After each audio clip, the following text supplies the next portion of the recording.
All right, good morning, everyone. I'd like to call to order the Judiciary Committee meeting. Let me do that again. I'd like to call to order the Judiciary Committee meeting for Thursday, April 27th, 2023. Let's jump right into our agenda under Roman numeral number 3, nominations for review. Starting on number 1, I'll entertain a motion to JF the governor's nomination of Mark T. Alterman of Bolton to be a judge of the Superior Court. So moved. Motion from Representative O'Day, second from Representative Howard. Is there discussion on this nomination? If not, Representative Fishbein. Thank you, Mr. Chairman. Mr. Chairman, I move that we create a consent calendar, that we move that the nomination of Mark T. Alterman to that consent calendar. Is there objection to place in this nomination on consent? Is there objection to place in this nomination on consent? Seeing none, so ordered.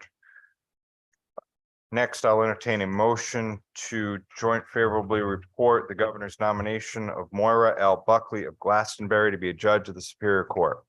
So moved. Is there a second? Motion from Representative Fishbein, second from Representative Conley. Is there discussion on this nomination? Representative Fishbein? Mr. Chairman, I make a motion that we move the nomination of Moira L. Buckley to the consent calendar. Is there objection to placing this item on consent? If not, so ordered. Next, I'll entertain a motion to joint favorably report the governor's nomination of Patrick F. Caruso of Meriden to be a judge of the Superior Court. So moved. Motion from Representative Fishbein, second from Representative Conley. Is there discussion on this nomination? Representative Fishbein? Mr. Chairman, I make a motion that we move the nomination of Patrick F. Caruso to the consent calendar. Is there objection to placing this item on consent? If not, so ordered. Next, I'll entertain a motion to joint favorably report the governor's nomination of Vicki Cooper of Fairfield to be a judge of the Superior Court. So moved. Is there a second? Second. Motion from Representative Fishbein, second from Representative Conley. Discussion on this nomination. If not, Representative Fishbein? Mr. Chairman, I know as of yesterday, there were concerns. I believe most of those concerns have been alleviated. However, a lot of my members are not here this morning. Madam Administrator, please call the roll. Roll call vote on a resolution confirming the nomination of Vicki Cooper of Fairfield to be a judge of the Superior Court, Winfield. Staffstrom, Yes. Flexer, Quinn, Kissel, Fishbein, Yes. Blumenthal, Callahan, Conley, Curry, Delaney, Dillon, Doucette, Dubitsky, Yes. Elliott, Yes. Gaston, Gilchrist, Godfrey, Hall, Hall votes yes. Harding, Hayes, Yes. Howard, Yes. Johnson, Yes. Khan, Labriola, Yes. Lesser, Mar, Mar votes yes. Miller, O'Day, Yes. Osborne, Yes. Pavlock D'Amato, Porter, Porter votes in the affirmative. Sampson, Sampson is yes. Sims, Veach, Sims votes in the affirmative. thank you, Veach, Veach is a yes. Walker, Wilson, Wilson votes in the affirmative. and Winfield. in the affirmative. Thank you. Madam Administrator, we will hold the votes open until the start of the first session. Votes will be held open in the Judiciary Committee offices, room 2500, after the conclusion of the meeting. Next, I'll entertain a motion to joint favorable report the governor's nomination of Gregory C. Davis of Bloomfield to be a judge of the Superior Court. So moved. Is there a second? Motion from Representative Fishbein, second from Representative Conley. Is there discussion on this nomination? Is there discussion? Representative Fishbein? Mr. Chairman, I make a motion that we move the nomination of Gregory C. Davis to the consent calendar. Is there objection to place this item on consent? Is there objection to place this item on consent? Seeing none, so ordered. Next, I will entertain a motion to joint favorable report the governor's nomination of Lynn Alvaree Dawson of Cheshire to be a judge of the Superior Court. I need a motion. A motion, Winfield. a motion from Senator Winfield. I have a second from Representative Conley. Is there discussion on this nomination? Representative Howard? Thank you, Mr. Chair. Mr. Chairman, Attorney Dawson was asked a specific question on one of the cases she provided her very own backup when she was here at public hearing. And that question was regarding a continuance that was requested by opposing counsel in a case when opposing counsel had tested positive for COVID. And her response was that she did not recall objecting to that. I was able to obtain the actual documents from that case. And in fact, opposing counsel did ask for a continuance. Opposing counsel even noted that opposing counsel had been properly vaccinated and boosted and yet still caught COVID-19. And the client had planned a trip to Disney World and therefore did not want to be in the presence of the attorney during that COVID-19 time. And in fact, Attorney Dawson did file an objection to that continuance. Her representation was that she did not recall objecting. I find it difficult to believe that an attorney would come before here nominated to be a judge, provide in her backup one of the cases that she provided in backup and not be able to respond appropriately. And in fact, if she did not prepare herself to respond appropriately to a case in which she made note of in her very own backup is equally as concerning to me. Unfortunately, based on those misrepresentations at that public hearing, I cannot support this nomination today, so I'll have to vote no. Thank you, Mr. Chairman. Further discussion on this nomination, further discussion. If not, let me just comment on that briefly. Certainly in my practice on cases that I've been involved with, I cannot recall every time I've objected to a continuance. Certainly during the pandemic, folks were working remote. There were a number of extenuating circumstances. I don't know the specifics of that one instance. I will say, at least in my experience, oftentimes objecting to a continuance is not the decision of the lawyer. It's actually the decision of the underlying client, that a opposing party asks for a continuance on something. I, as the lawyer, may want to extend that courtesy to my adversary in a case, but need to check with my client. And oftentimes clients will say, no, screw them, object to it.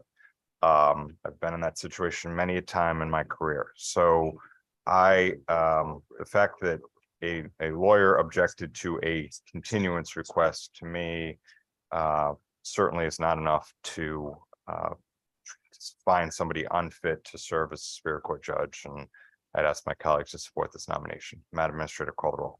A roll call vote on the resolution confirming the nomination of Lynn Alvaree Dawson of Cheshire to be a judge of the Superior Court. Winfield. Winfield, in the affirmative. Staffstrom. Yes. Flexer. Quinn. Kissel. Yes. Fishbein. No. Blumenthal. Callahan. Conley. Curry. Delaney. Dillon. Doucette. Dubitsky. No. Elliott. Yes. Gaston. Yes. Gilchrist. Godfrey. Hall. Hall votes no. Harding. Hayes. Howard. Johnson. Johnson is yes. Khan. Labriola. Yes. Lesser. Mar. Mar votes yes. Miller. O'Day. No. Osborne, Yes. Pavlock D'Amato, Porter, Porter votes in the affirmative.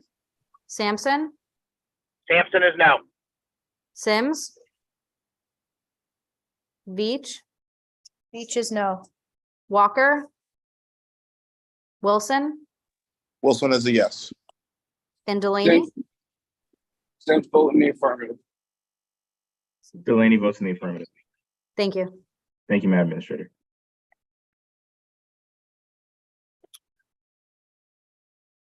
Next, I'll entertain a motion to joint favorably report the governor's nomination of Sharon L. DiMeola of Talland to be a judge of the Superior Court. So move.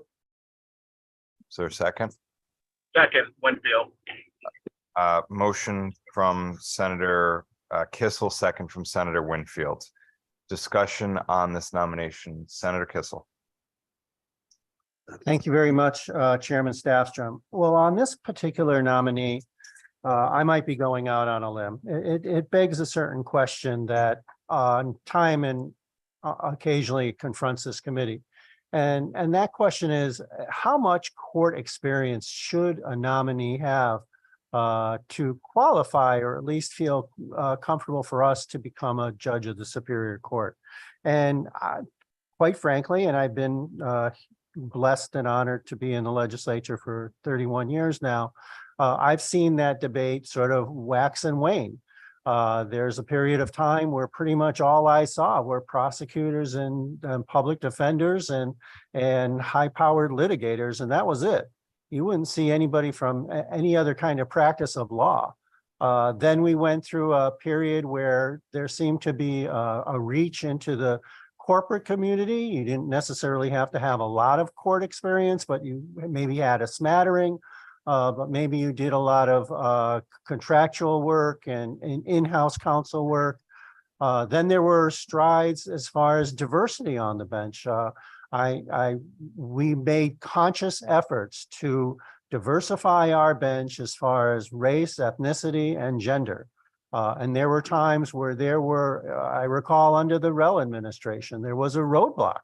There was an absolute impasse, and I believe it was the Black and Puerto Rican caucus said this batch of judicial nominees is just not diverse enough. Governor Rell, go back to the drawing board. And I don't think that tanked the nominees that she put forward, but there was another round where it was absolutely diverse. I would say that Ms. DiMeola doesn't have a lot of court experience at all. And this may be one of the least amount of experienced candidates that we've seen in a while. But I've heard from people within my district and outside that she has an outstanding character. She brings a wide, diverse opinion regarding matters. And so it begs the question, where do we want to go with our judicial branch? I don't pretend to have all the answers. I just have my own opinion. I know that when from my district, Governor Ella Grasso, she was criticized for nominating Ellen Ash Peters to the Supreme Court. And when asked, because let's not forget, Ellen Ash Peters was a professor. I don't believe she had huge courtroom experience, and she went right to the Supreme Court, Chief Justice. When asked about this, then Governor Grasso said, if I just follow the normal practice, all I'd see throughout my lifetime would just be old white guys. I mean, she said that, not to be politically incorrect. So sometimes we have to go outside our comfort zone, and I truly respect those here in this committee and outside to say there's just a base level that they don't feel comfortable going outside of. But I've looked at this candidate in her totality. I listened to her answers. I listened to people that knew her since she was a young woman, young girl. And I recognize that she has diverse opinions. I recognize that I may not necessarily agree with all of her philosophical positions, but I think that she will be a benefit to us as a state on the bench. And I don't think that she'll exhibit any robitis or anything like that. And where we go from here, I don't know. But for those reasons, I am going to support this candidate's nomination this morning. Thank you, Chairman Stafford. Representative Fishman. Well, thank you, Mr. Chairman. We spend a lot of time and attention, as well as judicial selection, in vetting individuals that are ultimately deemed to be appropriate to sit in these positions. I don't sit here and comment on any philosophical, that's not what's before me. It's whether or not the particular individual bears the intelligence, the experience, and the demeanor. Those are the things that we usually look at. So, with many of the candidates that we have on the list, they had outstanding grievances, and we were concerned about those. And, I'll represent that those concerns have been availed. But someone like the individual before us who doesn't practice doesn't get that fine comb, that sifter as to whether or not, their engagement with the public. Ellen Peters going to the Supreme Court actually, and I thought she did a great job, but it insulated her from being the boss in the courtroom, from, handling matters with the public, with pro se individuals that are concerned about, their kids or their motor vehicle accident or something like that. One of my other concerns here is, we asked specifically about in the questionnaire, please submit 3 written legal documents that evidence your practice of law. And all 3 of those, none of them are legal documents. They're articles, a couple pages written for, I believe the Bar magazine, which don't, make any case citations or analysis of law. And they're respectful articles. I don't sit here and chastise the content, but it is specific. And even I was able to go on to Pacer, which is the federal court's filing system, and look the individual up and look at, see some cases from many, many years ago, I think about 25 years ago.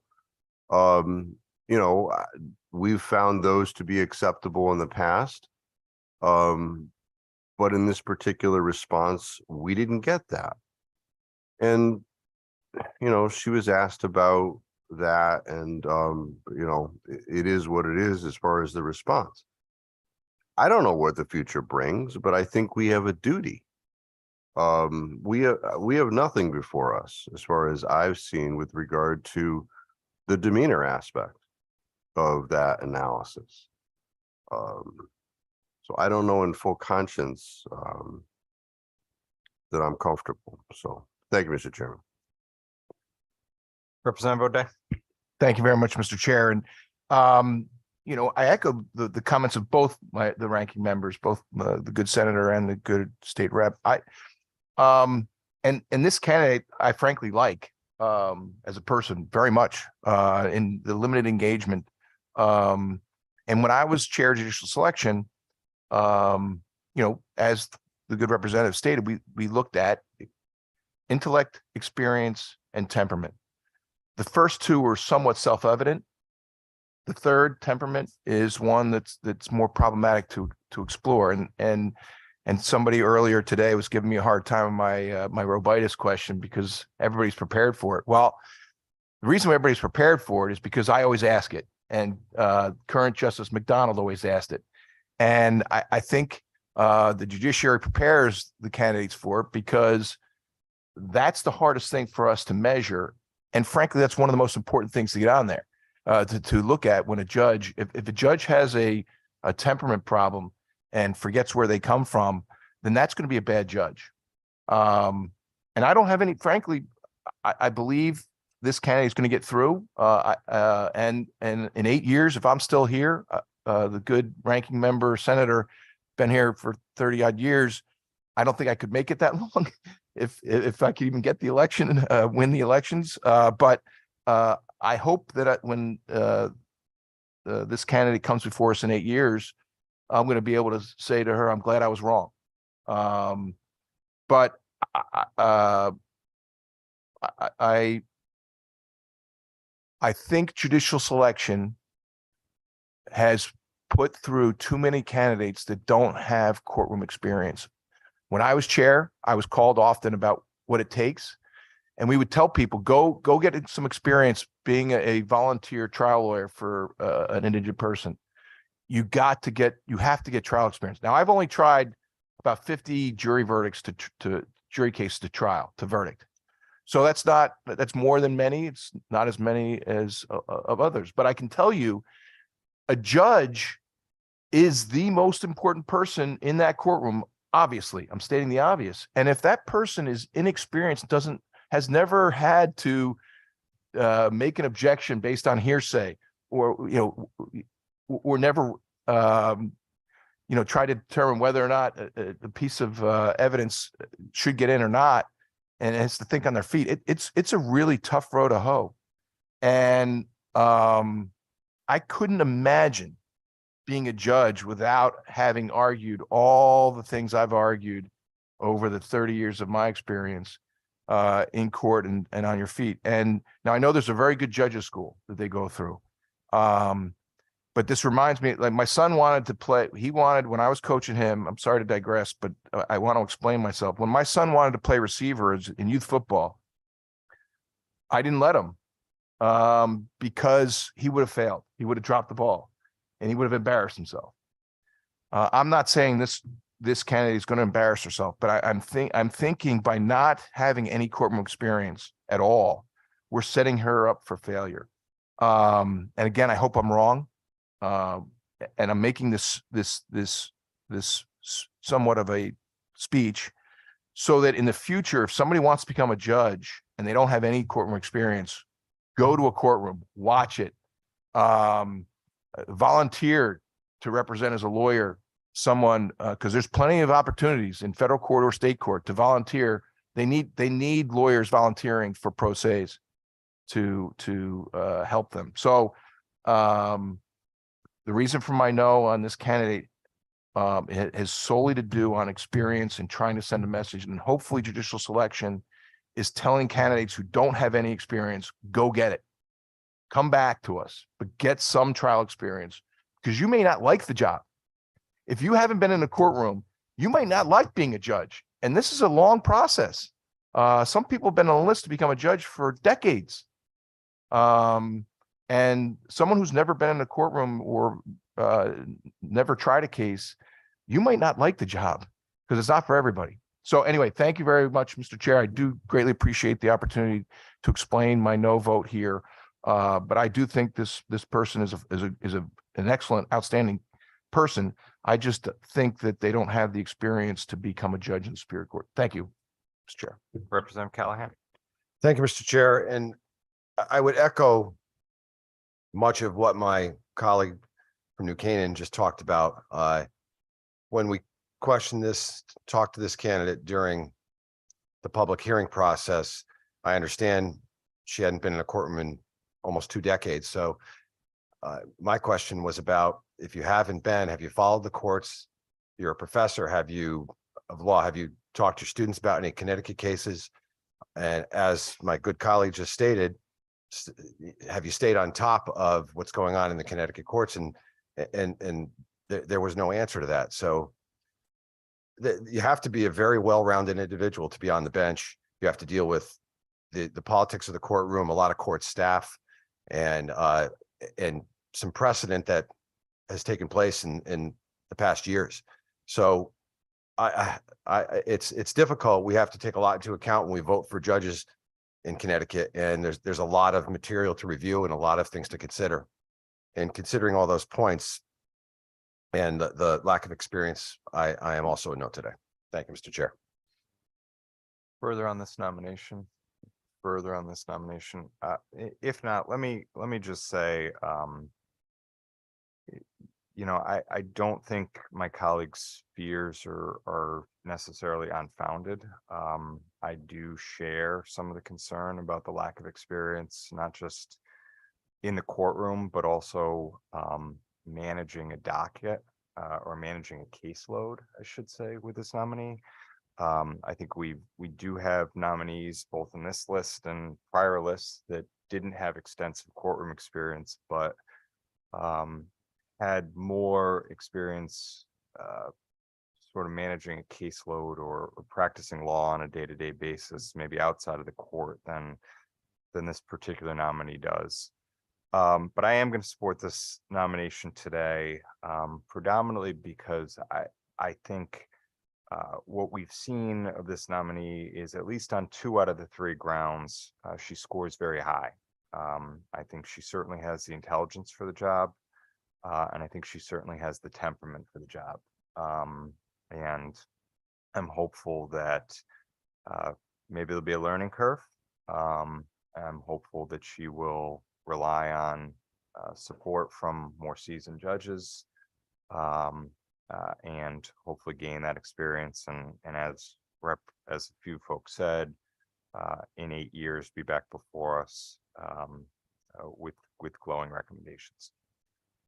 Madam Administrator, please call the roll. Roll call vote on the resolution confirming the nomination of Karen DiMeola of Pelham Superior Court. Winfield, Winfield in the affirmative. Staffstrom, Stafford, yes. Flexer, Quinn,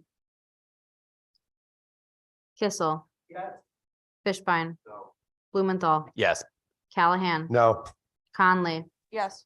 Curry, Delaney, Delaney, yes. Dillon, Doucette, Dubitsky, No. Elliott, Gaston, Gilchrist, Godfrey, Hall, Hall votes no. Harding, Hayes, No. Howard, Johnson, Johnson votes yes. Khan, Labriola, No. Lesser, Mar, Mar votes yes. Miller, O'Day, Osborne, Osborne, associating myself with Chairman Stastrom's comments, votes yes. Havelock D'Amato, Havelock Tomato votes no. Porter, Porter votes in the affirmative. Sampson, Sampson is no. Sims, Beach, Beach is no. Walker, Wilson, Wilson is yes. Walker. Is a yes. Thank you.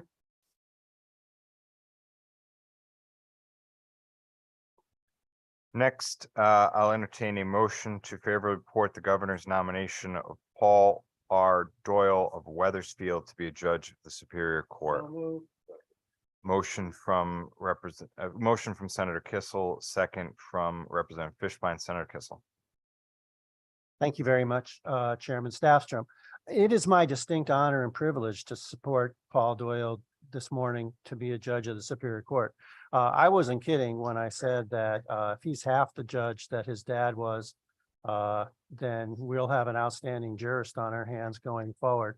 I had the distinct honor to my very first court appearance in GA 13 up in Enfield when I started practicing law way back in 1984 was before Paul's dad. But above and beyond that, I've had an opportunity over the years to serve with Representative and then State Senator Paul Doyle here in the legislature, and also have bumped into him on occasion afterwards. He was one of the chairs of this committee, and he did an outstanding job. It was, in fact, in particular, the year that we were tied in the Senate and we had 3 chairs, I was one of them. Then Representative William Tong was the other one, who's now our Attorney General, and then State Senator Paul Doyle. And I thought that a lot of great things happened on this committee. Well, pretty much all the time. I think it's the best committee in the building, and I'm clearly biased regarding that, but I thought that that was not a bad year at all. And we certainly had big challenges, as we always do. And he deported himself extremely well. I am surprised a little bit, maybe not as much as, maybe upon retrospect, maybe not as surprised as I was initially, that he was asked about a vote that we had in 2011. You know, I like Dan Fox too, but I'm not going to scour his record for some vote I don't agree with, because I don't think that would be fair. But I guess if it's certainly of critical importance to someone, I don't want to diminish that as a criteria. But we're here not only to vote how we feel, but quite often, if not most of the time, I'm doing an assessment as to how my constituents feel. And I think over time, we will all find that if we stray far from what our constituents want us to do, they will not reelect us. And so, you know, to some extent, I think that Attorney Doyle, it was a moderate Democrat. I wouldn't call him like some sort of uber conservative, but he was definitely a middle of the road Democrat, which you don't unfortunately find as much nowadays for whatever reason. I think Washington seeps into a lot of our country, and that's somewhat polarizing atmosphere, but not so much here in Connecticut, I hope. But I went and I talked to my staff and I said, how did I do on that 2011 vote? And they said every single Republican in the Senate voted no. So did that mean that we were against people that had certain gender predilections or sexual predilections? No, I don't think so. But it was a very controversial vote at the time. There were some concerns that were raised, and certainly I heard from my constituents up in North Central Connecticut. I'm not saying one thing or another, but I would hope that if we are going to look at a vote, that we look at the atmosphere that was in existence in 2011 too. I mean, I personally have no problem with same-sex marriage, but that was a really hot issue in this committee for years. We would get lobbied all the time from a group called Love Makes a Family. And as a legislature, we moved in that direction very incrementally, step by step by step, until I believe it was Justice Palmer or the Supreme Court decided it's unconstitutional to have these other kind of half decisions, and they just went ahead and made that decision for the state of Connecticut, which a lot of people felt upset about the court stepping into that issue. So it's not just a vote, it's a vote that took place in a certain atmosphere in a certain period of time. So I would just caution people, if you're going to go down that path, be careful what you wish for, because what you may support today may come back to haunt you tomorrow. And is that fair? I don't think it is. Or I think it needs to be put in context. That being the case, intellectually, Attorney Doyle is outstanding. There's not an issue that he doesn't really struggle with, and he'll try to do the very best he can. As far as Robitis, there's just not an egotistical bone in that man's body. And I would swear on the Bible regarding that as well. He's extremely humble, never takes himself too seriously at all. I think that there was a question that came up, would he put Connecticut law over federal law? I think that he'll search his heart and he'll make the right decision if the federal law preempts Connecticut law. But if there's a question as to whether there's preemption involved, I think he'll take the side of the direction that the state of Connecticut is going. But of course, judges are constrained by what we pass as a legislature and what has been implemented by Congress in Washington. And do I think that as a jurist, Paul Doyle will exceed his authority and be an activist judge? Absolutely not. I think he will struggle with each and every decision and be a tremendously hard worker. And when it comes to experience, he has a wealth of experience in the courtroom. So I wholeheartedly support Paul Doyle to be a judge of the Superior Court. Thank you very much, Chairman Staffstrom. Senator Winfield. Thank you, Mr. Chair. So as the individual who sponsored all of the bills we're talking about as it relates to former Senator Attorney Doyle, I felt like I needed to make a statement here. So I will say that I had some struggle, which I think is a little bit natural. I think on a particular question of the bill for public accommodations, I struggled a little bit even with the answer as to why there was a no vote. I think at its core, what that bill was about was making sure that some of our fellow citizens in the state could access housing, could access all of the public accommodations most of us can. And I think that's a different conversation than many of the bills we vote on. That is a question about whether they get to participate in our society as citizens like anyone else. It's a question of justice. And at its core, while we just had a conversation previous to this nomination on procedure and whether someone knows how a courtroom works, justice has something important to do with what we put people on the bench to ensure happens. And so I think it's a legitimate question. It's not just like any question for any vote. Having said that, each nominee comes to us and presents to us who they have been to this point. And so we have to judge them based on who they have been. In the whole, while I may not agree with a lot of the votes that Attorney Doyle took, I think he presents himself as someone who is fully capable of sitting on a court in the state of Connecticut. And that's my individual opinion. I've also checked with some folks in the community. I know that they don't represent the full community, but they also agree with that, at least in the conversations I've had. They struggle as I struggle, but at the end of the day, I think that Paul Doyle has done what is necessary to be a judge in the state of Connecticut, and I will be casting my vote in the affirmative. Further on this, Representative O'Day.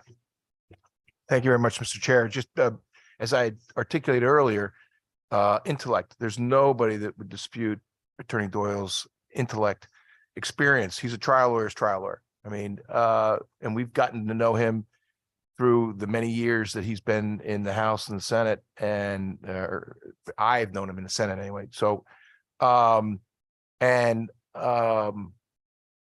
know, the temperament, I don't think there's anybody who would claim that he's got any temperament issues. I think Attorney Doyle will be one of our finest jurists, and I'm looking forward to voting in the affirmative for him. Thank you very much, Mr. Chair. Further on the nomination. Madam Administrator, call the roll.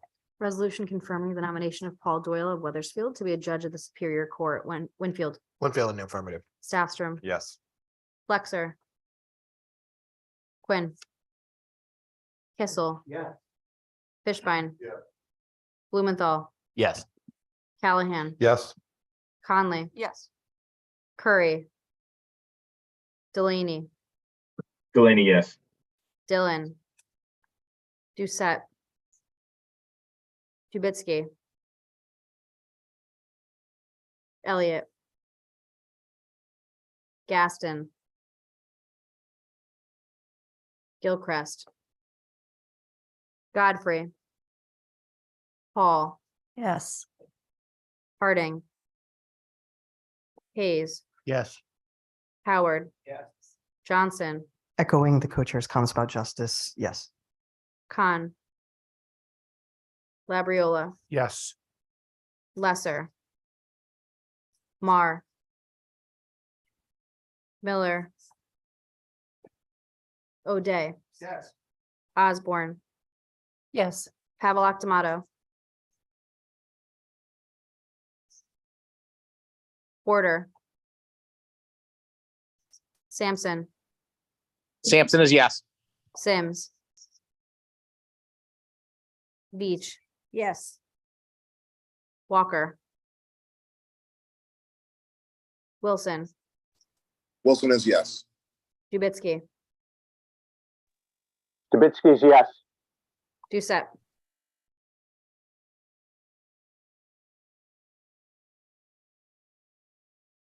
Walker. Walker, yes. Thank you. Porter votes in the affirmative.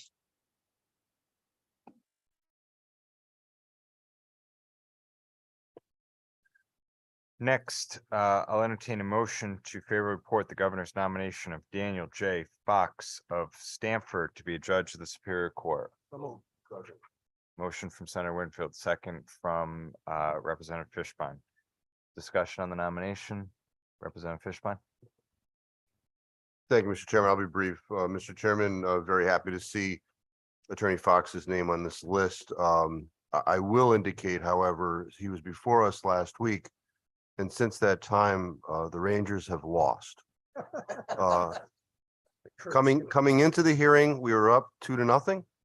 Since then, we are now 2-2. They're playing at 7:30 tonight, and hopefully Attorney Fox has been approved by this committee, and the Rangers will know and do well tonight. So thank you, Mr. Chairman. All right, well, both people who watch hockey will be happy, I guess. Any further discussion on this nomination? Anybody want to discuss hockey, NBA playoffs, baseball, anything? Okay. Representative Fishbein, would you like to make a motion then, please? Yes, thank you, Mr. Chairman. Mr. Chairman, I move that we move the nomination of Daniel J. Fox to the consent calendar. Is there objection to place this item on consent? Is there objection? Seeing none, so ordered. I'll next entertain a motion to favorably report the governor's nomination of Matthew LaRock of Weetog, which we've figured out where that is, to be a judge of the Superior Court. Motion from Senator Kissel, second from Representative Fishbein. Discussion. Seeing none, Representative Fishbein. Thank you, Mr. Chairman. Mr. Chairman, I make a motion that we move the nomination of Matthew LaRock to the consent calendar. Objection, seeing none, so ordered. Next, I'll entertain a motion in favor of report the governor's nomination of Ann F. Lawler of North Haven to be a judge of the Superior Court. Motion from Senator Kissel, second from Senator Winfield. Discussion on this nomination.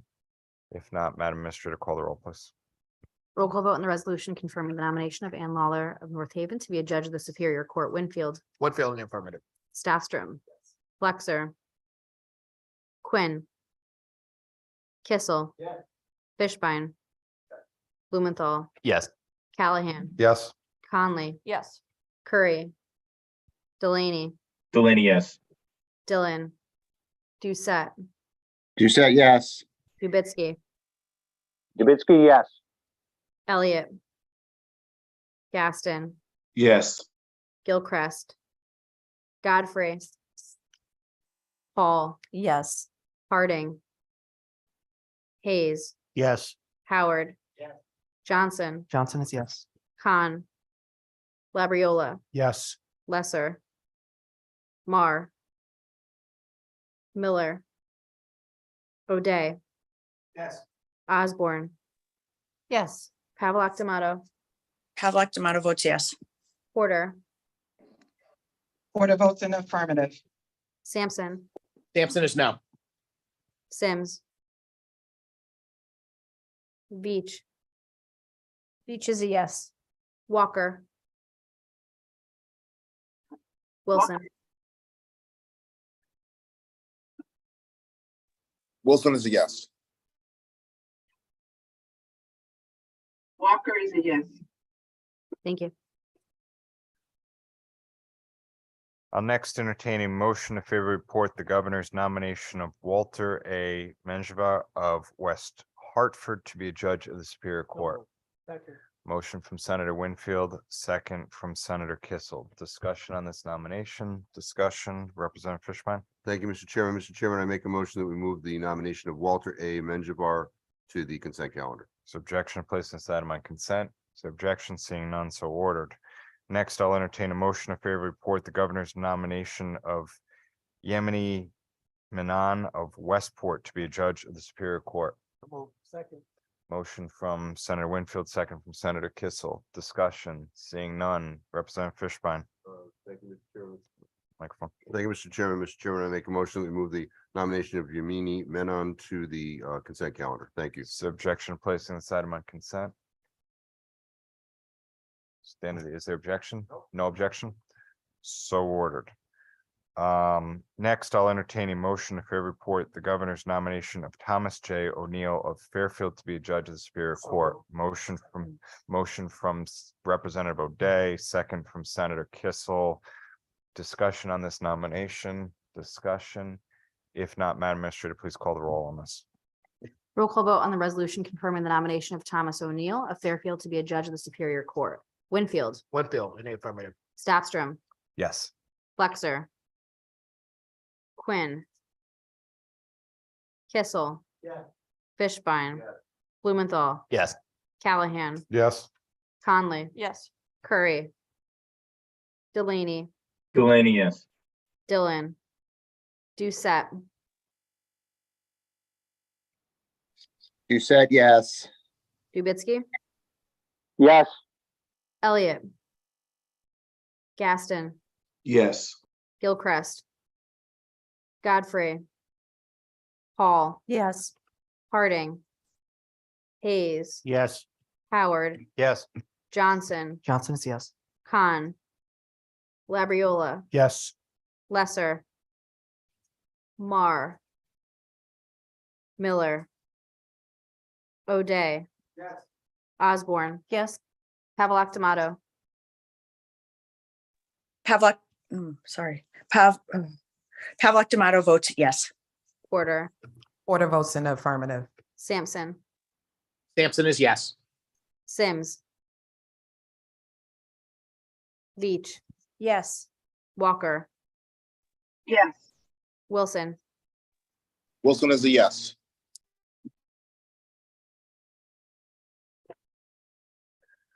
Next, I'll entertain a motion to favor report the governor's nomination of Richard J. Rubino of West Hartford to be a judge of the Superior Court. Motion from Senator Winfield, second from Senator Kissel. On this nomination, I'll just note for the record, there was a question during the public hearing about a pending grievance. The committee has reviewed the backup from that and is satisfied that that grievance has been dismissed.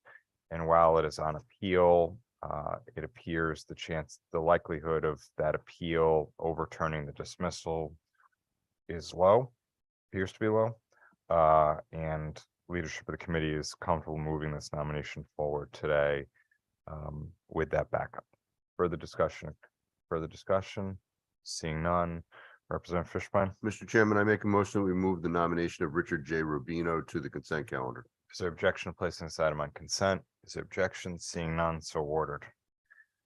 Next, we'll entertain a motion to favorably report the nomination of Thomas J. Sadi of Danbury to be a judge of the Superior Court. Second. All right, we're gonna go. We got a big fight over here, Commissioner. Maybe you can referee this for me.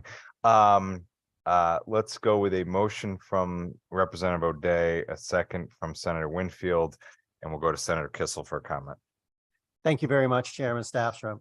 I am delighted that Commissioner Sadi or Attorney Sadi is before us this morning.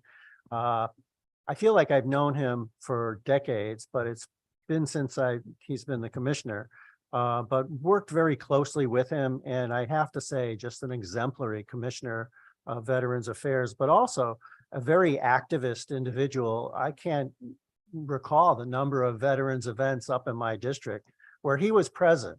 And he takes every single one of those opportunities quite seriously to thank and honor the veterans, both living and past, who served the state of Connecticut and our nation. His love of our country is palpable and very deep rooted, but above and beyond that, he's a very good attorney. I know that when I had bill proposal ideas and I discussed them with him in his capacity as commissioner, he said, you know, I'm also an attorney, and he was more than willing to sit down and whip out the laptop and start working on the language, which how many commissioners will do that on their own? And he's a champion for the causes of which he is commissioner over. So above and beyond that, the qualities that make a good jurist, he's impeccably fair, very even keeled. I've never seen him raise his voice. I sort of mentioned this at the hearing last week, but you know, for a number of years in the Boughton years in Danbury, he was as a Democrat in the minority. And so he and I could relate because if you, like I say, I've been here for a long time, but I've been in the minority most of that time, if not nearly all of it, certainly in excess of 90%. And it just, you can still do good things, but it gives you, maybe it just makes you a more humble individual when you have to work from the outside in to get things accomplished in a legislative body, whether it's local or state or even federal. But above and beyond all of that, he's just a really decent human being. He certainly, I think, has a situational awareness of people. You can't really love and champion veterans like he does without being very sympathetic to the fact that a lot of them have emotional and psychological and physical injuries that they carry from their service, that they struggle financially with housing and other basic human needs, and things like that. And so it's a wealth of experience that he'll be able to bring to the bench that's unlike a lot of other candidates that we've had. And he's just a genuinely fine individual, and I'm so happy for him and happy to support him this morning. Thank you, Chairman Stafford. Further on this nomination, further on the nomination, Representative Fishman. Thank you, Mr. Chairman. Mr. Chairman, I make a motion that we move the nomination of Thomas J. Sadi to the consent calendar. Is there objection placing this item on consent? Is there objection? Seeing none, so ordered. Next, I'll entertain a motion to fair report the governor's nomination of Sharon A. Skyers of New Haven to be a judge of the Superior Court.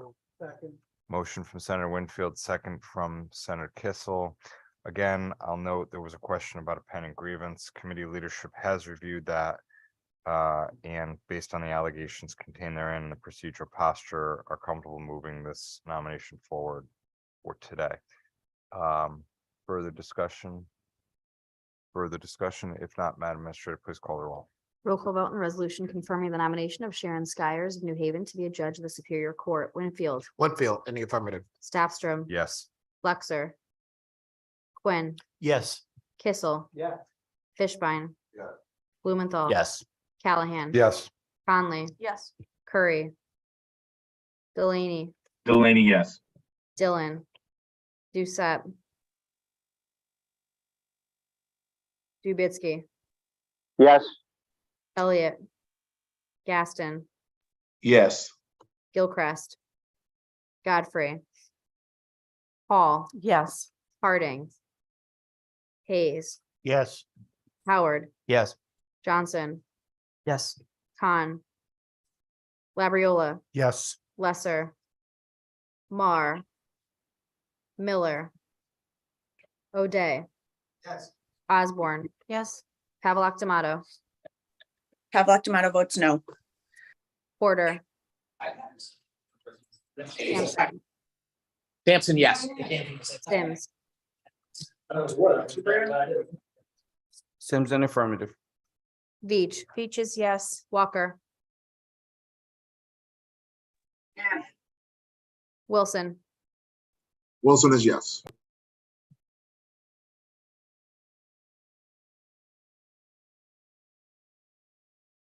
Next, I'll entertain a motion to fair report the governor's nomination of Jennifer J. Tenard of Ridgefield to be a judge of the Superior Court. Motion from Senator Kissel, second from Senator Winfield. Again, there was a question about a grievance at the hearing. We are told and have received documentation indicating that between the time of the hearing and this meeting, that grievance was denied. Discussion on this nomination. Representative Callahan. Thank you, Mr. Chair. Feel like I'm in a difficult position here. I know the candidate, and I take very seriously this job on the Judiciary Committee. I worked in the Judicial Department for years, spent my life with a father as a judge. I revere the position of the judgeship in Connecticut. I did get many concerned calls from constituents in my area. I may be a no vote today just to flag this candidate who I know. And that's why it's so difficult. And I know her parents were here for the hearing, and she's here today with her dad, I think. And this is more a no vote to say, I want the best you can give on the bench, and to prove some of the negative calls I got, some of the concern calls I got, prove them wrong. But my vote is a vote of concern that I want to see the best from the candidates we put forward today. And I will follow their careers and make sure we're getting the best for the people of Connecticut. So thought long and hard about this, and it's difficult to sit here in front of someone I know and worked with, but I have to listen to the people that I work for.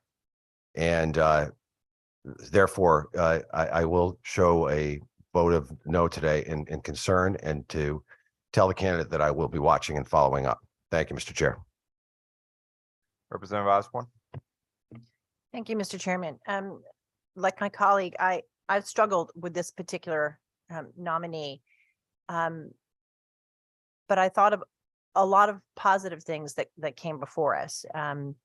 One, you know, I think I've said, I think many times on this committee this year that representation is important, and different types of experience are important to have on the bench. And I think that it's particularly important. I'm glad to see a small or a solo practitioner actually getting nominated, getting through judicial selection, because I think it's really, really important that judges who are sitting on the bench understand the experiences and the challenges of the attorneys coming before them, and how those challenges play out in their representation. And that is something that this attorney brings to the table. And I'm glad to see that experience. I'm not from the region that this nominee comes to us from, so I don't have any, constituent reports to me, which, if they're not in front of us, if they're not willing to say it on the record anyhow, I really can't, I can't consider that kind of thing. But I can say that I know that the job of being an advocate and somebody who is, working hard to get cases and sometimes taking cases that are going to end up resulting in grievances, because you got to take a case because you got to pay your mortgage. I get that. But the job of a jurist is very, very different. And I am somewhat comforted by this candidate having been vetted by judicial selection, and again, having been interviewed by the governor's office, which has access to more information than I, as a rank and file member of this committee, have. So I am trusting that this candidate, this nominee, will take with her the experience that she has representing individuals, which is a really important niche to and service to provide, and that she'll take that experience as a small law practitioner to the bench with her. And again, like my colleague, I'll be watching her career as it unfolds, and I hope that she can draw from those positives as she brings her experience to bear. So thank you very much, Mr. Chair. Representative O'Day. Thank you, Mr. Chair. And going along the lines of, as I spoke earlier, experience, clearly the experience is there. Intellect, clearly intellect is there. And I will say, having the interaction that I had with the candidate, I don't believe temperament is going to be an issue. I will say there were some people that reached out to me that had temperament concerns, and that's the hardest element for us to measure. But because this candidate has such experience, clearly I know that they're going to be able to handle the job as a judge and make quick decisions. But the concern is, will this candidate be afflicted with robitis, as someone has articulated, a number of people have articulated to me they have those concerns. I will say an attorney reached out to me as late as yesterday, who I know very well, and told me that they've known this candidate, this nominee, for decades. And he told me that he would guarantee that this candidate will not have a temperament issue. And I know him for those same amount of decades. And I'm going to vote yes on this nominee in the hopes that in 8 years, those concerns about temperament will be proved false.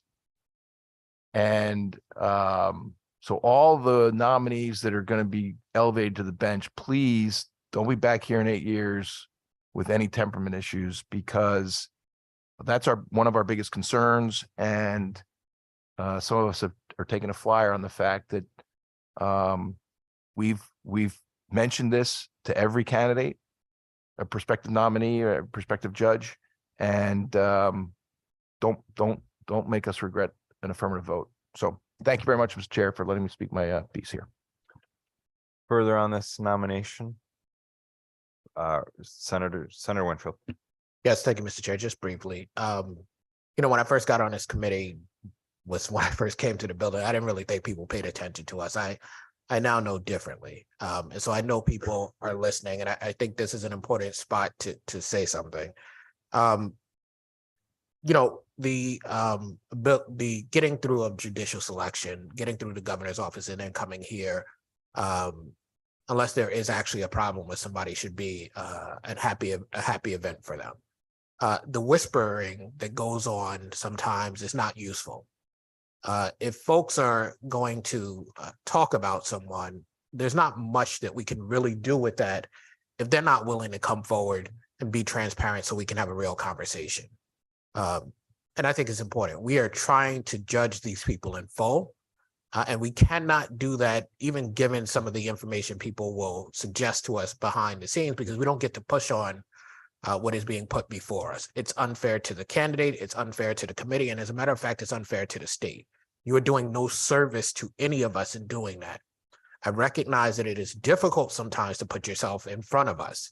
You may have worked with that individual, you may find yourself in front of their court, but you are doing us no service, and you're making us have to struggle to figure out the veracity of what you're saying without very much of an ability to do that. So I guess I'm admonishing all those who participate in this process in the way that basically adds up to a whisper campaign to not do that, to actually come sit in front of us.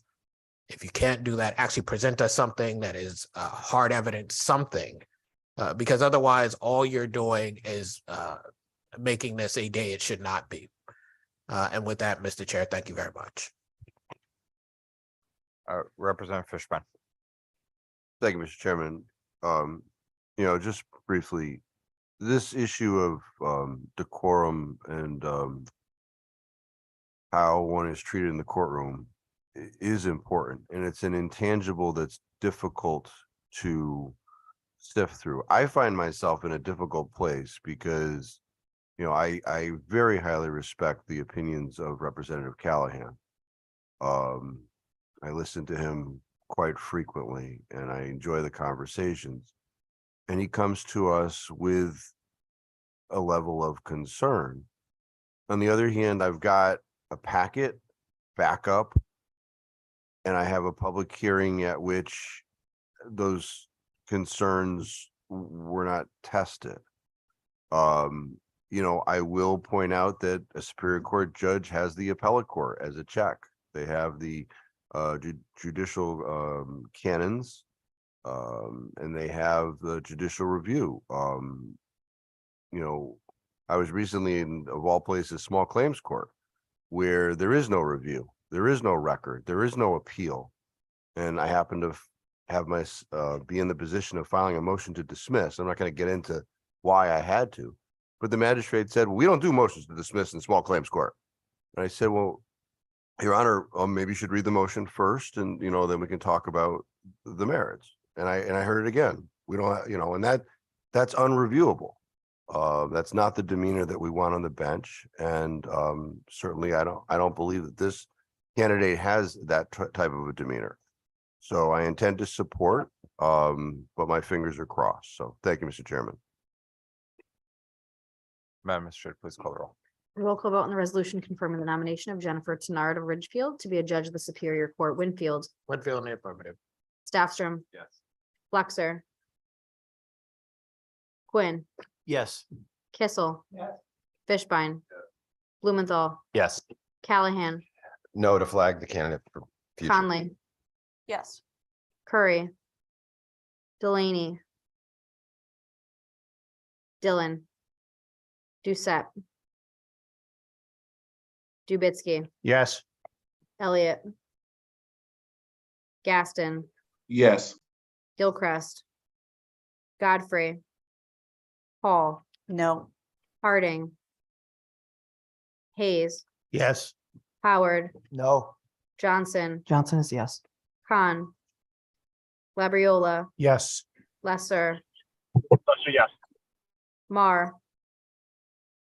Miller. O'Day. Osborne. Yes. Pavlock Tomato, Pavlock Tomato votes no. Porter, Porter votes in the affirmative. Sampson, Sampson is yes. Sims, Sims in affirmative. Veach, Yes. Walker, Yes. Wilson, Yes.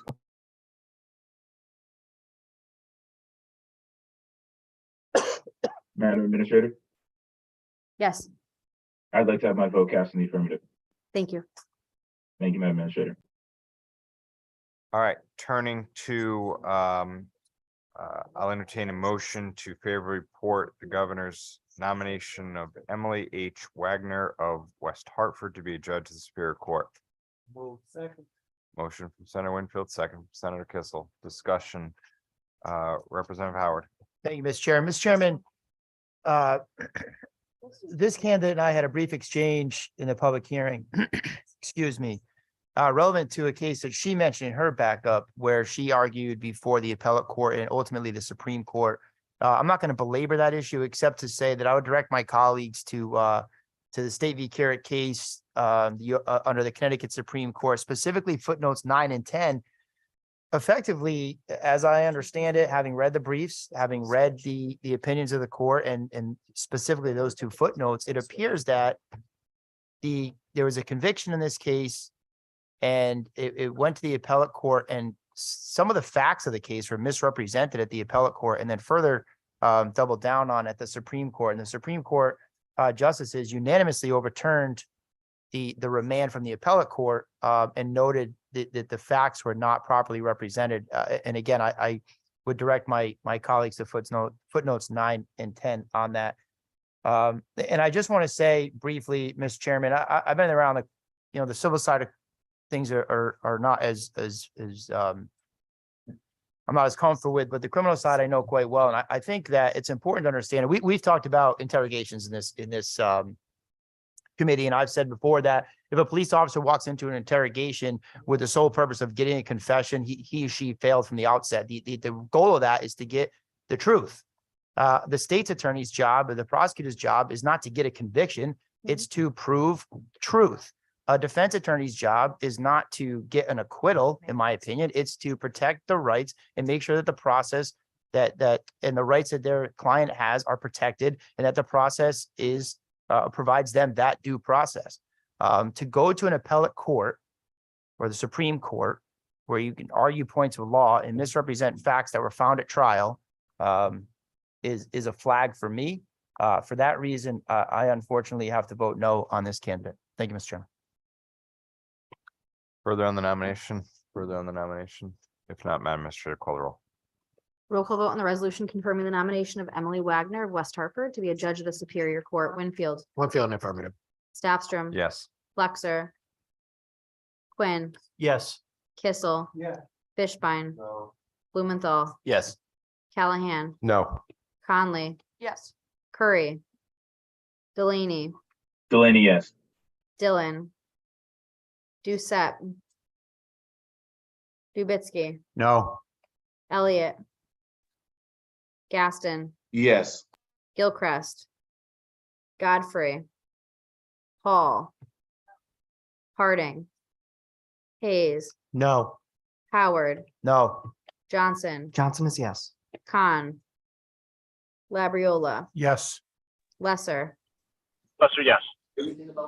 Marr, Miller, O'Day, Osborne, Pavlock Tomato, Pavlock Tomato votes no. Porter, Porter votes in the affirmative. Sampson, Sampson is no. Sims, Sims in affirmative. Beach, No. Walker. Yes. Wilson, Yes. Elliott. Yes. Thank you. All right, I'll next entertain a motion to favorably report the governor's nomination of Jason Welch of Bristol to be a judge of the Superior Court. So moved. Motion from Senator Kissel, second from Representative Fishbein. Senator Kissel. Thank you very much, Chairman Staffstrom. And it's again tremendously an honor for me to nominate or to support Jason Welch this morning. First of all, he's just got a sterling character. We've heard about, and I'll congratulate Representative O'Day. It's like the three pillars of what we're looking for.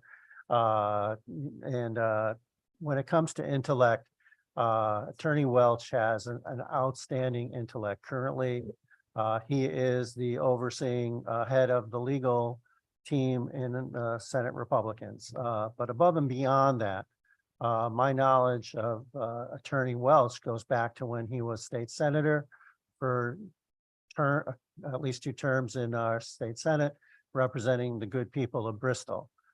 He has had a remarkable legal career as well. He's worked for some very high-powered law firms regarding some complex matters that have actually taken him around the world. As far as recent courtroom experience, yes, that pillar is weak at this point in time. But when I put in the fact that he's got this outstanding intellect, I have no doubts that he'll come up to speed very quickly. And it's not as if he had no courtroom experience at all. And when it comes to Robitis, I can see Jason, Attorney Welch, being a no-nonsense kind of guy, but certainly compassionate and even-handed.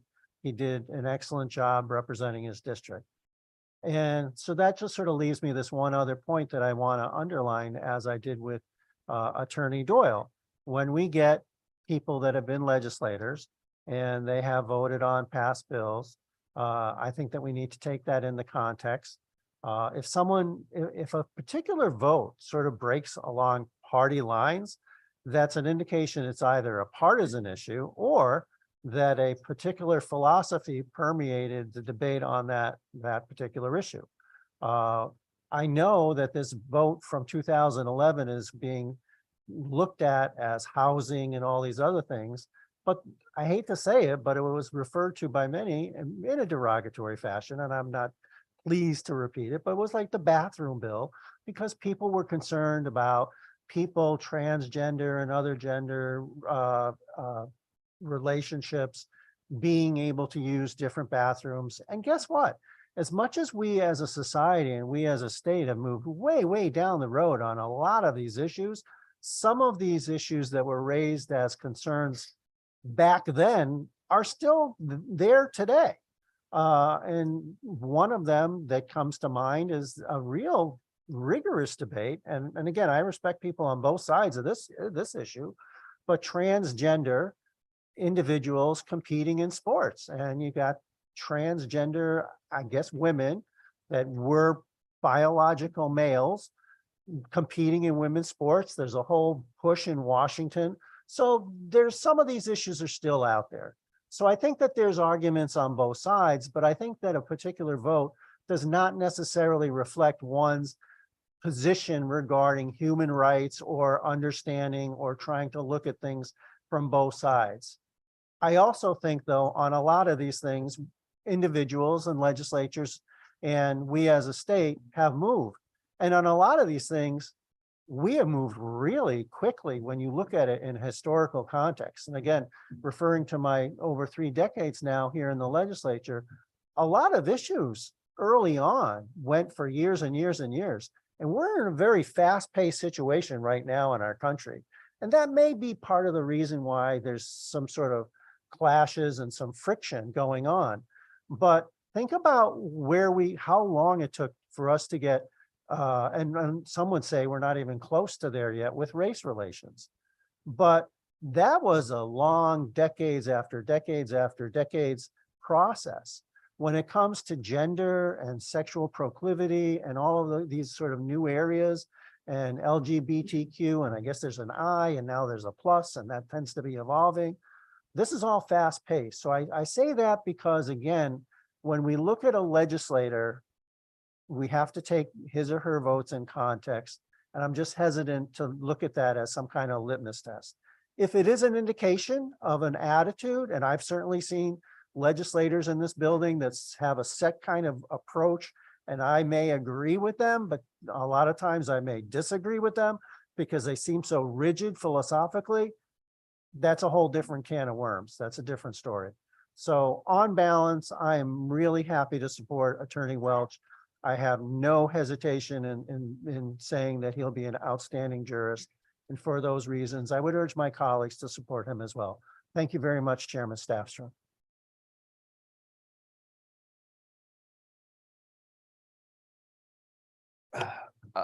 Further comment? Madam Administrator, please call the roll. Roll call vote on the resolution confirming the nomination of Jason Welch of Bristol to be a judge of the Superior Court, Winfield. Winfield in the affirmative. Staffstrom, Yes. Flexer, Quinn, Yes. Kissel, Fishbein, Blumenthal, Yes. Callahan, Yes. Conley, Yes. Curry, Delaney, Delaney, yes. Dillon, Doucette, Dubitsky, Yes. Elliott, Yes. Gaston, No. Gilchrist, Godfrey, Hall, Yes. Harding, Hayes, Yes. Howard, Yes. Johnson, With the similar concerns about justice, yes. Khan, Labriola, Yes. Lesser, Mar, Miller, O'Day, Osborne, Yes. Pavlock Tomato, Pavlock Tomato votes yes. Porter, Porter votes in the negative. Sampson,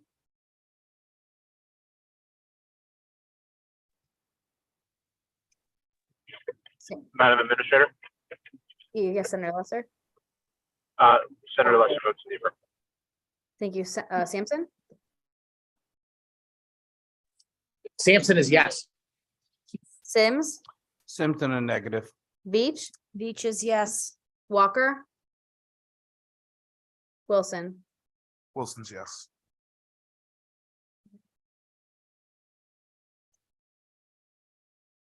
We will next turn to the governor's nomination of Jacqueline B. Crescelius of Hamden to be a family support magistrate. I'll entertain a motion of favorable report. Second. Motion from Representative Fishbein, second from Senator Winfield. Discussion, Representative Osborne. Thank you, Mr. Chair. We had an extensive conversation earlier in this meeting about the qualifications of one of the other nominees who we ultimately passed her nomination today. And that conversation was solely and exclusively around courtroom experience.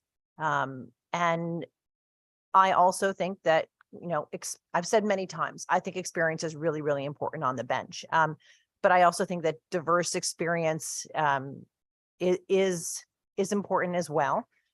And this particular nominee coming before us, with the prior nominee, I was able to take comfort in the fact that she had been vetted by both judicial selection and the governor's office, and that she had a long history of law school professorship and delving into the deeper philosophical sides of the law and teaching people about the law. And I'm afraid with the nominee that we have before us at this time with Attorney Crescelius, I see neither the legal experience nor extensive experience outside her current area that could bring me to support this candidate at this time. I'm always happy to see people with an interest in family law making it through a selection process, because I do think that it's often assumed that it is less challenging to practice in family court or to sit on a bench in family court or family support magistrate. And nothing could be further from the truth than that, because in family court or in family support magistrate, as this particular nominee is facing, the judge in those instances is both the finder of the fact and the law. So that is a doubly important and difficult role. And in family support magistrate, particularly, we're dealing largely with indigent parties who do not have counsel, and thus experience is so much more critical if we're going to do justice in those matters and to the parties before the bench at that time. So this is one of those situations where I would love to see this applicant come back with greater life experience, greater courtroom experience, that that I could feel comfortable supporting her application in the future. But I'm afraid I just cannot do so at this time. Mr. Chair, thank you. Further on the nomination, Representative Fishman. Thank you, Mr. Chairman. So I think there has to be an understanding as to what this nominee is before us to do. The prior nominees, the comparison case that we heard about, is to be a judge of the Superior Court. Should that individual, all those individuals, be confirmed and become judges, they can't tell you today where they would sit, what kind of law they would be applying. Could be housing court, could be a motor vehicle accident, complex litigation, could be family court, complex litigation docket, the regional family trial docket, many different places. The nominee before us is not to be a judge of the Superior Court. Is a judge, it is to be a magistrate, a family court magistrate. Family court magistrate court is very limited. It's determining parentage for the purposes of support orders. It's ordering support orders, DNA testing, those kinds of things. It's very limited. The applicant or the nominee that's before us, I have personal experience with. I've seen her in action for years. At least 2 years. This individual is in family court almost every day. Far greater experience than some of the individuals that we are putting on the bench here today. We also spent a lot of time today talking about demeanor. And I have to tell you, anybody who watched last week's meeting, public hearing, I think you'd have to come away with that the nominee before us has judicial demeanor. She answered the questions that were fired at her. She didn't run off the handle. She defended herself with grace and dignity. Those are all characteristics that we should be striving for our judges.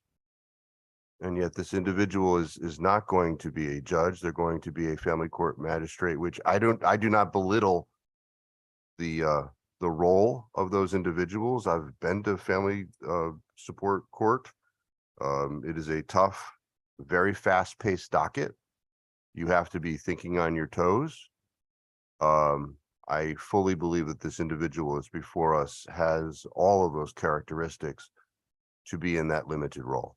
So I hope that in a decade or so, she's before this body attempting to become a judge. Today, it's just a family support magistrate. So thank you, Mr. Chairman. Further on the nominee before us, further Representative O'Day. Just real quick, thank you, Mr. Chair. Experience, temperament, intellect, clearly intellect is there. Experience, I think temperament is clearly there. And on the experience issue, we voted for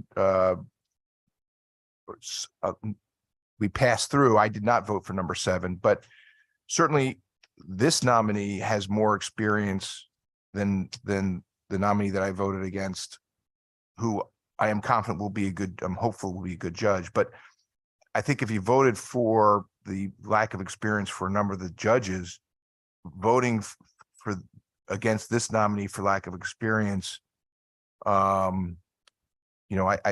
as the ranking member said, it's different. I still was contemplating voting no on this candidate because of the experience issue, but the good ranking member pointed out to me, not just today as I was listening, but previously, that the experience that this person has with the family system is she has a lot of experience. So I am going to vote yes for this candidate and ask my colleagues to do the same. Thank you, Mr. Chair. Further on the nomination, If not, Madam Administrator, please call the roll. Roll call vote on the resolution confirming the nomination of Jacqueline Curselius of Hamden to be a family support magistrate. Winfield, Winfield in the affirmative. Staffstrom, Yes. Flexer, Quinn, Yes. Kissel, Fishbein, Blumenthal, Yes. Callahan, Yes. Conley, Yes. Curry, Delaney, Delaney, yes. Dillon, Doucette,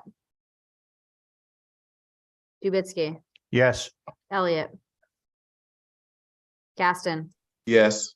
Gilchrist, Godfrey, Paul, Yes. Harding, Hayes, Yes. Howard, Yes. Johnson, Yes. Khan, Labriola, Yes. Lesser, Mar, Miller, O'Day, Osborne, No. Pavlock Tomato, Pavlock Tomato votes yes. Porter, Porter passes.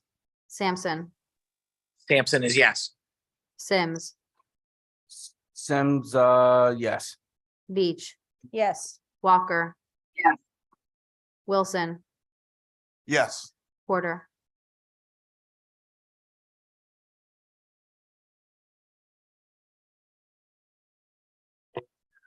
All right, moving on to our final nomination. I'll entertain a motion to favor report on the governor's nomination of Charlene W. Spencer of Vernon to be a family support magistrate. Motion from Senator Winfield, second from Representative Fishbein. Discussion, seeing none. Representative Fishbein. Mr. Chairman, I make a motion that we move the nomination of Charlene W. Spencer to the consent calendar. Is there objection placing this nomination on consent? Is there objection? Seeing none, so ordered.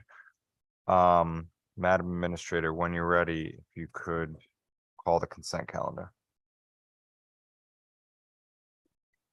Roll call vote on the consent calendar consisting of the following nominations to be a judge of the Superior Court: Mark Altermat, Moira Buckley, Patrick Caruso, Gregory Davis, Daniel Fox, Matthew Larac, Walter Menuvar, Yamini Menon, Richard Rubino, Tom Estati, and to be a family support magistrate, Charlene Spencer. Winfield, Winfield in the affirmative. Staffstrom, Yes. Flexer, Quinn, Yes. Kissel, Yeah. Fishbein, Blumenthal, Yes. Callahan, Yes. Conley, Yes. Curry, Delaney, Delaney, yes.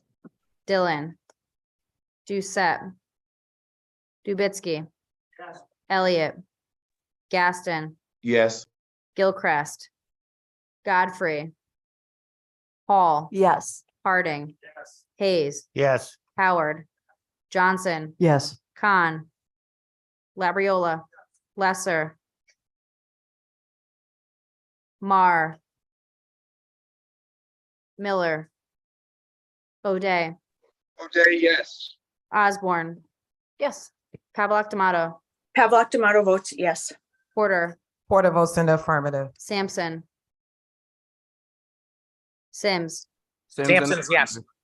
thank you, Beach, Walker, Yes.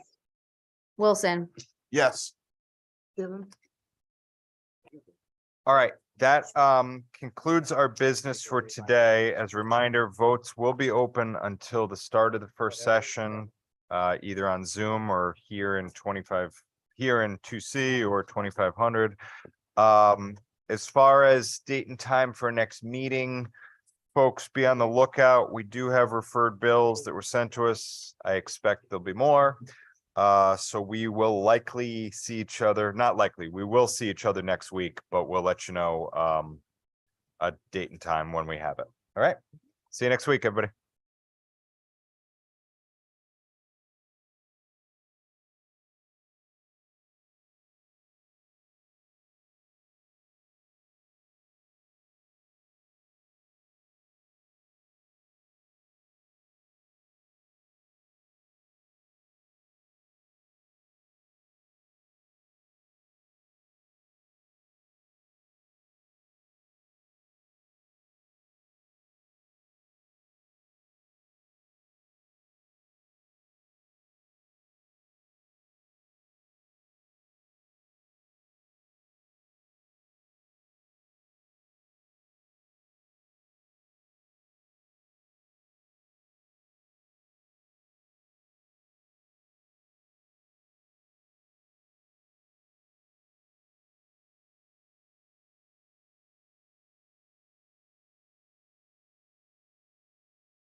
Hi, Senator, how are you?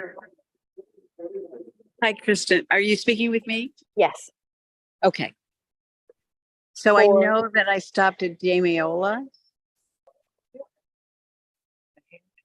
Give me one, I'm sorry? 1 second. Hold on 1 second, Senator. Okay. You know what, Senator, mark for the consent calendar? Yes. For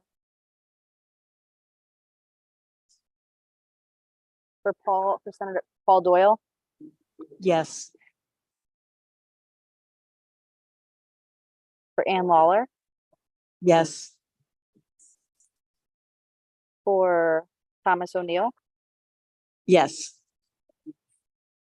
Sharon Skyers, Yes. for Jennifer Tenard, Yes. for Emily Wagner, Yes. Jason Welch.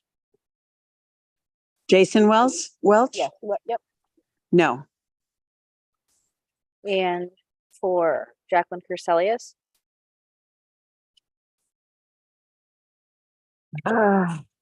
That's a tough one. Yes. you're all set. Okay, great. Thanks, Kirsten. Thank you, Appreciate of course. it. Bye-bye.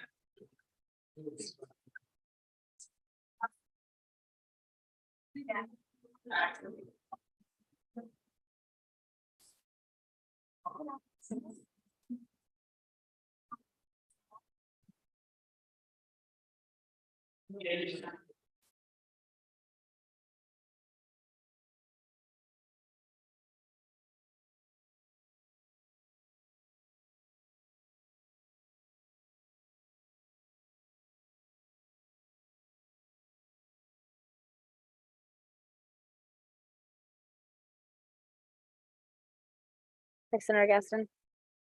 Hello, how are you doing? Good, and yourself? Good, good. Just wanted to see if I know I missed some. I had walked away for a bit to go to No a press worries. conference. So starting at the top, Vicki Cooper. Yes, This one. DiMeola, yes, Paul Doyle, no, Ann Lawler. Oh, we got you yes. for that. Okay. Got you for everything else. Thank you so much. You're all set. All right, thank you. Appreciate you. Take care. You.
Hey, Senator, how are you?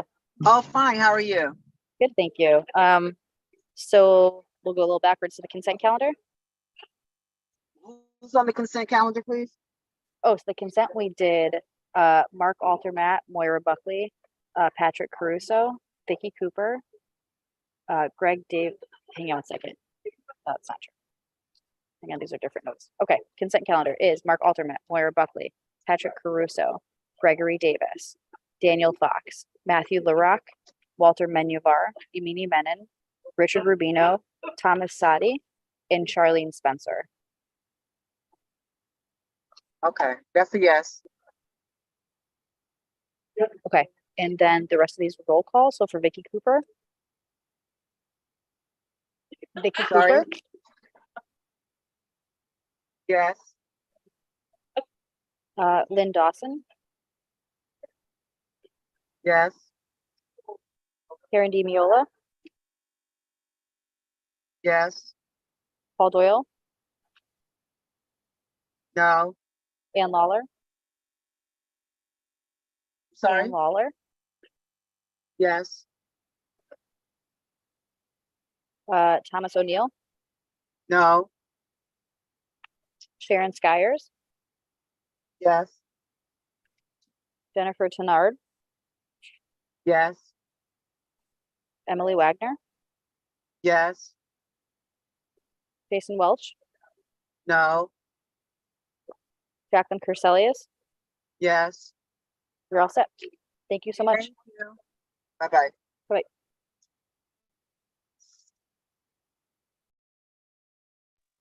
Can I give my votes?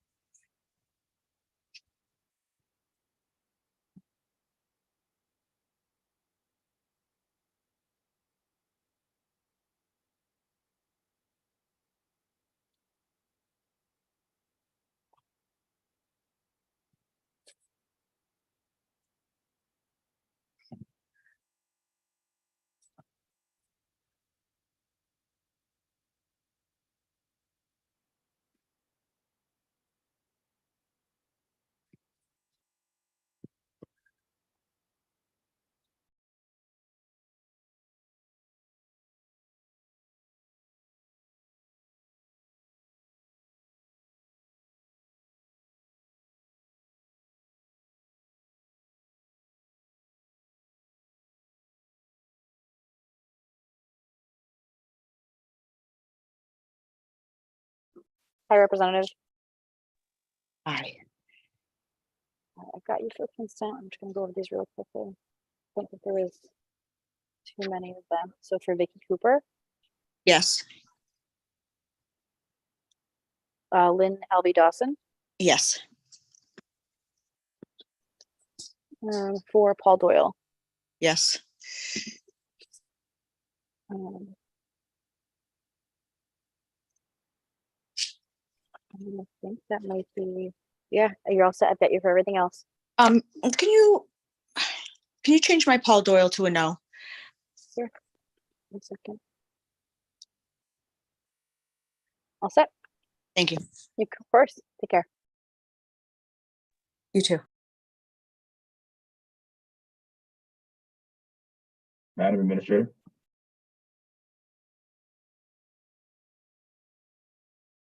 Hi, Representative. My recording is having missed any votes. I will double check right now for you. I miss you for Vicki Cooper. What way did the chair vote? Affirmative. I'd like my vote cast in the affirmative. Okay.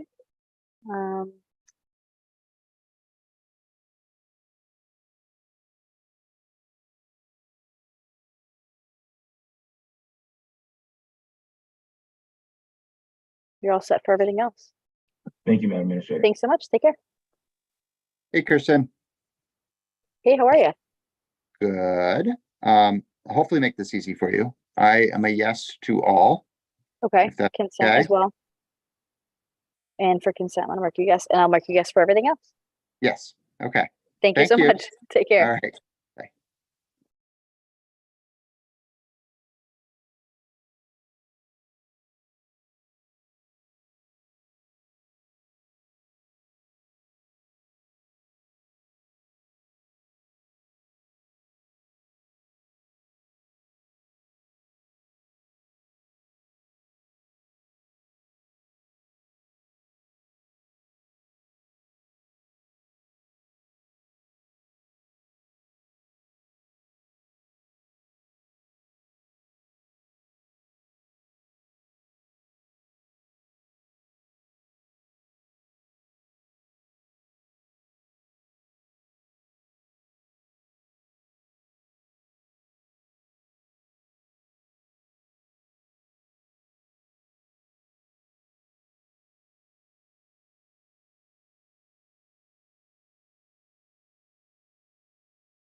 Hi, Senator. Hi, how are you? Good, and yourself? I'm okay. So backwards here on the consent calendar. Yeah. Yes. Senator Fletcher votes yes. Okay. Let's top. So Vicki Cooper, Yes. Senator Fletcher votes yes. Lynn Alvaree Dawson, Yes. Sharon DiMeola, Yes. Paul Doyle, Pass. Ann Lawler, Yes. Thomas O'Neill, Yes. Sharon Skyers, Yes. Jennifer Tenard, Yes. Emily Wagner, Yes. Jason Welch, Yes. Jacqueline Kerselius. Yes. Okay. And then we have Paul Doyle, if you want to pass or if you want to vote with me. I will come back. Okay, that's it. That's everything. Thank you very much. Have Thanks. a good day. You too.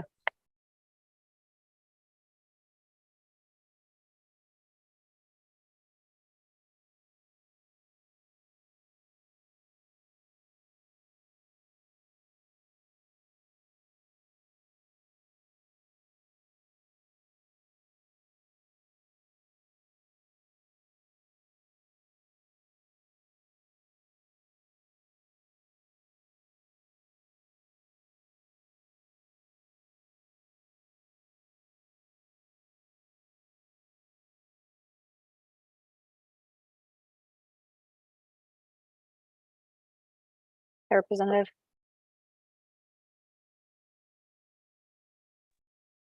Okay, I'm here. Sorry. No worries at all. All right, so we did a consent calendar of Alter, Matt, Buckley, Caruso, Davis, Fox, LaRock, Menuvar, Menon, Rubino, Sadi, and Spencer. And then everybody else's roll call. Okay, I'm a yes on the consent calendar. Yep. Okay, and then Vicki Cooper, Yes. Dawson, Yes. DiMeola, Yes. Lawler, Yes. O'Neill, Yes. Skyers, Yes. Tenard, Yes. Khan. Yes. Oh my God, that's you, Wagner. My brain. I was like, I guess you guys are putting in a con. Sure. Ugh. Yes to Oh. Wagner. My goodness, Welch, Yes. Perselius, Yes. Doyle. Yes. Okay, you're all set. That's everything. Okay, thank you. Thank you.